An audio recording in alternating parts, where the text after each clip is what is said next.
ಚಿಕ್ಕೋಡಿಯಿಂದ ಒಂದು ಸುದ್ದಿ ಬರ್ತಾ ಇದೆ. ಇತ್ತೀಚೆಗೆ ಯಾಕೋ ದರೋಡೆ ಕಳ್ಳತನಗಳು ಇವೆಲ್ಲ ಹೆಚ್ಚಾಗ್ತಾ ಇದೆ. ಈ ಬಗ್ಗೆ ಒಂದ್ಸಲ ಯೋಚನೆ ಮಾಡಬೇಕಾಗಿದೆ ಸರ್ಕಾರ ಮತ್ತು ಪೊಲೀಸರು. ನಿಪಾಣಿಯಲ್ಲಿ ಮುಸುಕುಧಾರಿಗಳಿಂದ ಮನೆಗಳತನಕ್ಕೆ ಈಗ ಯತ್ನ ನಡೆದಿದೆ ಅಂತೆ. ಗಸ್ತು ತಿರುಗುತ್ತಿದ್ದ ಪೊಲೀಸರನ್ನೇ ತಳ್ಳಿ ಕಳ್ಳರು ಪರಾರಿಯಾಗಿದ್ದಾರೆ. ನಿಪಾಣಿ ನಗರದ ಮಾನೆ ಫ್ಲಾಟ್ನಲ್ಲಿ ರಾತ್ರಿ ನಡೆದಿರುವಂತಹ ಘಟನೆ ಇದು. ಮನೆಯೊಂದರಲ್ಲಿ ಕಳ್ಳತನ ಮಾಡುತ್ತಾ ಇದ್ದಂತಹ 3 ಕಳ್ಳರು ಗಸ್ತು ತಿರುಗ್ತಾ ಇದ್ದಂತ ಇಬ್ಬರು ಪೊಲೀಸರಿಂದ ಅವರನ್ನು ಹಿಡಿಯುವಂತ ಪ್ರಯತ್ನವನ್ನ ಮಾಡಿದ್ದಾರೆ. ಪೊಲೀಸರ ಮೇಲೆ ಹಲ್ಲೆಗೆ ಯತ್ನಿಸಿ ಕಳ್ಳರು ಓಡಿ ಹೋಗಿದ್ದಾರೆ. ಕಾಕಿ ಕೈಯಲ್ಲಿ ಬಂದೂಕು ಇದ್ರೂ ಕೂಡ ಹೆದರದೇನೆ ಎಸ್ಕೇಪ್ ಆಗಿರುವಂತವ್ರು. ಬಂದೂಕು ಏನಕ್ಕೆ ಇಟ್ಕೊಂಡಿದ್ರಿ?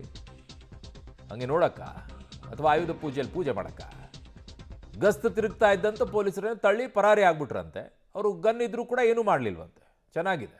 ಏನು ಇಟ್ಕೊಂಡೇನು ನೋಡಿ ಅಲ್ಲಿ ಏನೂ ಇಲ್ಲ. ಅದು ಅಯ್ಯಯ್ಯಯ್ಯಯ್ಯ, ಅದನ್ನ ಯಾಕ್ರಿ ಇಟ್ಕೊಂಡಿದ್ದೀರಾ?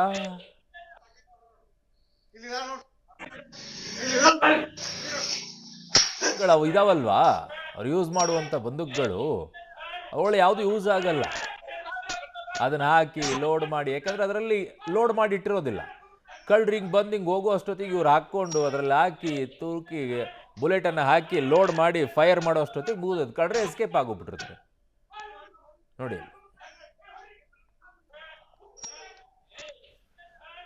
ನನ್ನ ಸಹೋದ್ಯೋಗಿ ಈಗ ಚಿಕ್ಕೋಡಿಯ ಪ್ರತಿನಿಧಿ ಚೇತನ್ ನನ್ನ ಸಂಪರ್ಕಕ್ಕೆ ಸಿಗ್ತಾ ಇದ್ದಾರೆ. ಚೇತನ್, ಪೊಲೀಸರು ಅದನ್ನ ಇಟ್ಕೊಂಡು ಏನು ಆಯುಧ ಪೂಜೆಗೆ ಮಾಡಕ್ಕೆ ಮಾತ್ರ ಇಟ್ಕೊಂಡಿದಾರ ಅಂತ ಅದರಲ್ಲಿ ಲೋಡ್ ಮಾಡಿ ಗನ್ನನ್ನು ಬುಲೆಟನ್ನು ಹಾಕಿ ಬಂದೂಕನ್ನು ಲೋಡ್ ಮಾಡ್ಕೊಂಡು ಹೊಡೆಯೋಷ್ಟೊತ್ತಿಗೆ ಕಳ್ರಿ ಎಸ್ಕೇಪೆ. ಏನಾಯ್ತಂತೆ? ಯಾಕೆ ಹಿಡಿಯೋಕ್ಕಾಗಿಲ್ಲ ಇವರನ್ನ? ಎಲ್ಲಿ ಅವರು ಏನು ಗೊತ್ತಾಯ್ತಾ? ಖಂಡಿತವಾಗಿಯೂ ಕೂಡ ಅರುಣ್ ಈಗ ಅದೇ ಪ್ರಶ್ನೆ ಮೂಡಿರುವಂತದ್ದು. ಪೊಲೀಸರಲ್ಲಿ ಬಂದೂಕಿದ್ದರೂ ಕೂಡ ಅವರನ್ನೇ ಹೆದರಿಸಿ ಈಗ ಕಳ್ಳರು ಪರಾರಿಯಾಗಿರುವಂತದ್ದು. ಪ್ರಮುಖವಾಗಿ ಏನು ಮಹಾರಾಷ್ಟ್ರದ ಗಡಿಗೆ ಹೊಂದಿಕೊಂಡಿರುವಂತಹ ನಿಪ್ಪಾಣಿ ನಗರದಲ್ಲಿ ಈ ಘಟನೆ ನಿನ್ನೆ ರಾತ್ರಿ ನಡೆದಿರುವಂತದ್ದು.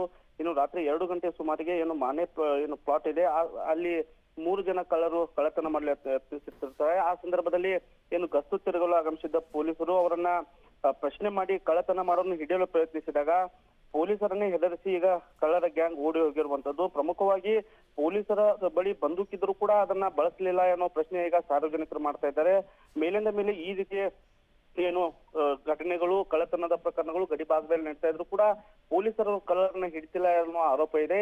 ಈಗ ಸದ್ಯ ಪೊಲೀಸರು ಕಳ್ಳರನ್ನ ಹಿಡಿಯುವ ಎಲ್ಲ ಸಾಧ್ಯತೆಗಳಿದ್ರು ಪೊಲೀಸರು ಈಗ ಕಳ್ಳರನ್ನ ಬಿಟ್ಟಿರುವಂತದ್ದು. ಪ್ರಮುಖವಾಗಿ ಅದರಲ್ಲೂ ಬಂದೂಕಿದ್ರು ಕೂಡ ಕಳ್ಳರು ಪರಾರಿಯಾಗಿದ್ದು ಹಲವು ಪ್ರಶ್ನೆಗಳಿಗೆ ಕಾರಣವಾಗಿರುವಂತದ್ದು. ಅದು ಓಕೆ ಚೇತನ್, ನಿಮ್ಮೆಲ್ಲ ಮಾಹಿತಿಗೆ ಧನ್ಯವಾದಗಳು.